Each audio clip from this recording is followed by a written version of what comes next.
Oui, je tiens aussi à rendre grâce et gloire à Dieu et à partager avec vous l'un des enseignements que le Seigneur Jésus m'a si, j'ai envie de dire, tendrement et richement transmis, et toute la gloire lui en revient. Très souvent, on se rend compte que notre ennemi commun avec Dieu, le diable, s'amuse à essayer d'embêter les enfants de Dieu en agitant sur leur nez les bénédictions que Dieu a envoyées dans la vie de d'autres personnes, dans le but de les amener à soit croire que Dieu les aime moins, ou à arrêter de les aimer, ou en tout cas leur faire croire quelque chose du genre regarde, ton Dieu a béni plus celui-là que toi-même, où il a mis plus de qualité ou de compétences ou d'aptitude ou de dons et talents en l'autre. Il faut vraiment ne surtout pas laisser le diable nous inquiéter, nous faire tomber dans son piège par ce biais-là, parce qu'il voudrait nous amener à envier les autres ou à les jalouser, en tout cas à en devenir jaloux. Mais comme le Seigneur me l'a si bien montré, il faut se laisser tenter et se retrouver à devenir jaloux ou à envier les autres, eh bien, c'est tomber c'est faire une erreur, parce que en fait, je pense que, pour être très clair, on ne peut pas envier les autres ou la vie des autres ou les bénédictions, les qualités, ou ce qu'ils ont, parce que bizarrement, je connais personne qui envie les défauts, et bizarrement, je connais personne, s'il faut se mettre à envier la situation des autres, qui va envier non plus les inconvénients de la situation de l'autre. Or, dans toute situation et dans toute vie, il y a des qualités et des défauts, et dans toute situation, il y a des avantages et des inconvénients. Donc, s'il faut se mettre à envier la situation que vit l'autre ou la vie de l'autre, il va falloir accepter de porter le fardeau des inconvénients. Donc, on ne peut pas se mettre à envier les avantages de la vie de l'autre, parce qu'on sait très bien qu'on refusera toujours d'emporter les fardeaux et d'en subir les inconvénients, et qu'on n'a pas la force de subir les inconvénients. Et c'est pareil pour nous, les autres ne peuvent pas, n'auront jamais la force que Dieu a mise en nous de supporter les inconvénients et les fardeaux de nos vies.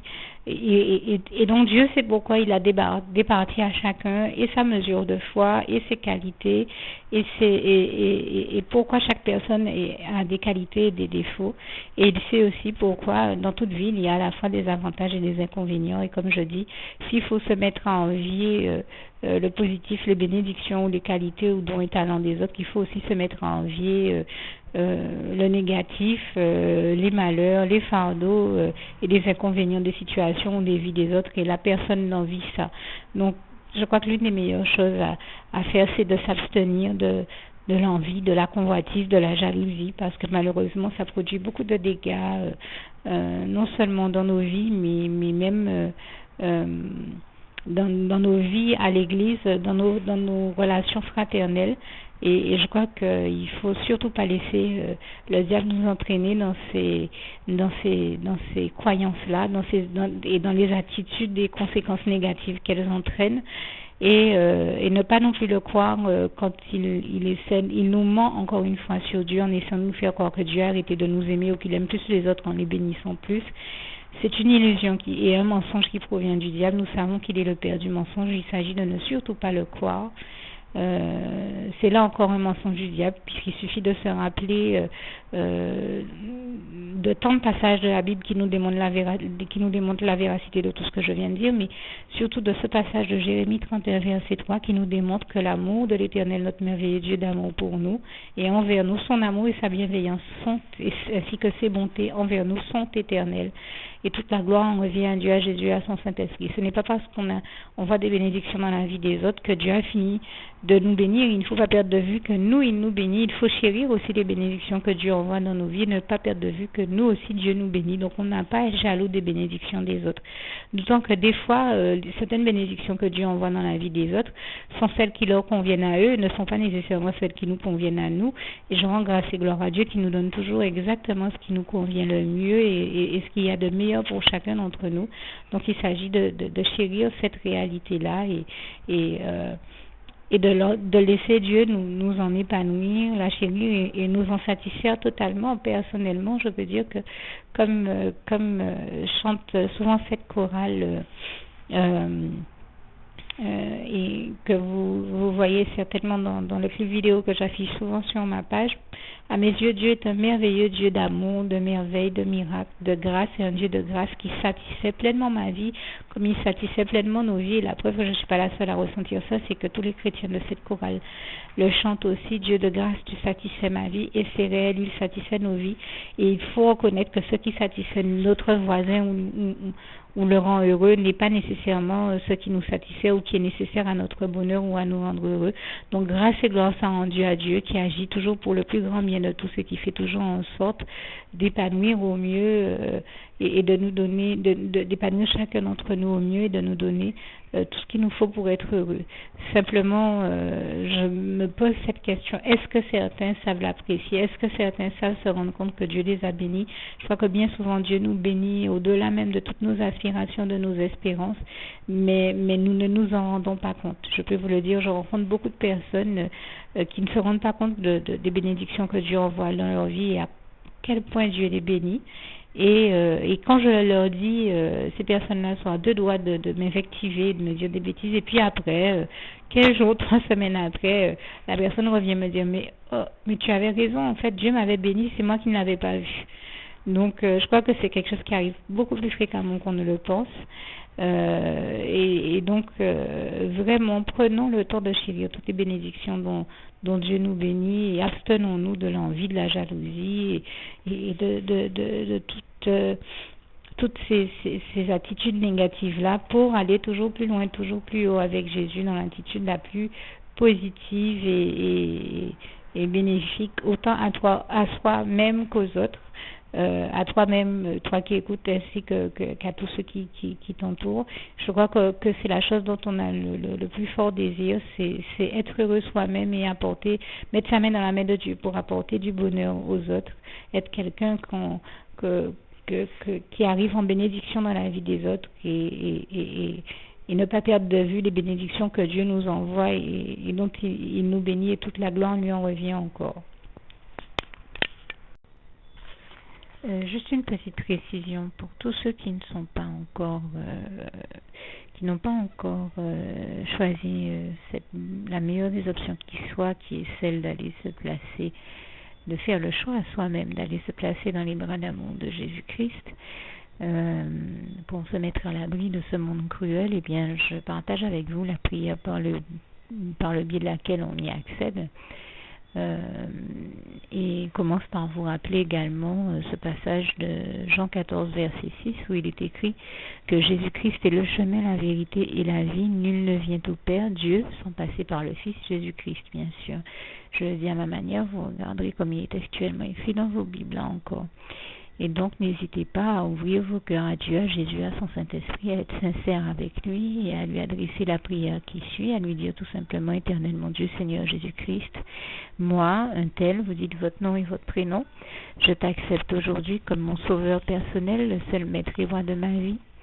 Je remets toute ma vie entre tes mains puisqu'elle t'appartient, Éternel mon Dieu, puisque tu l'as créée, cette vie. Donc tu en es donc le seul maître et propriétaire comme de tout ce qui existe dans tout l'univers.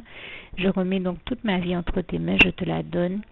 Merci, Éternel mon Dieu, aussi de permettre que cette vie que tu m'as donnée continue à être à ta gloire et que je continue à te servir, à t'appartenir pour l'éternité, d'éternité en éternité. Merci aussi, Seigneur, de faire que je continue donc à te servir et à t'appartenir pour l'éternité, d'éternité en éternité. Et aussi, Seigneur, de m'accorder la grâce de ton pardon et de ta miséricorde pour tous les péchés que j'ai commis tout au long de ma vie, jusqu'à la date d'aujourd'hui incluse. Et c'est au nom puissant du Seigneur Jésus-Christ que j'ai fait cette prière. Et à vous tous qui avez fait cette prière, je vous dis que Dieu vous bénisse abondamment, puissamment, richement, et surtout n'hésitez pas à la partager avec tous vos proches et contacts, amis, membres de vos familles, collègues, bien-aimés, tous ceux que vous aimez, et surtout tous ceux à qui Dieu vous mettra à cœur, avec qui Dieu vous mettra à cœur de la partager. Et Et comme j'aime à le dire, si vous n'avez pas encore pris le temps de faire cette prière, comprenez bien que voilà, ça ne vous coûte rien de la faire, c'est gratuit, c'est indolore, et que voilà, vous n'êtes pas obligé de me croire, mais moi il m'est arrivé tout comme vous de devoir faire cette prière un jour dans ma vie, et quand on m'a proposé de la faire, je me suis dit, et si c'était vrai, et si c'était vraiment Dieu qui, par ce biais-là, m'appelait à lui et me demandait de lui donner ma vie, de l'accepter, c'était Jésus qui était en train de vraiment me tendre la main et qui était en train de me demander de l'accepter comme mon sauveur personnel, je ne pourrais pas passer à côté de l'occasion de lui dire oui, parce qu'il faut aussi que je reste ouvert ou ouverte à ce que Dieu peut avoir à me dire.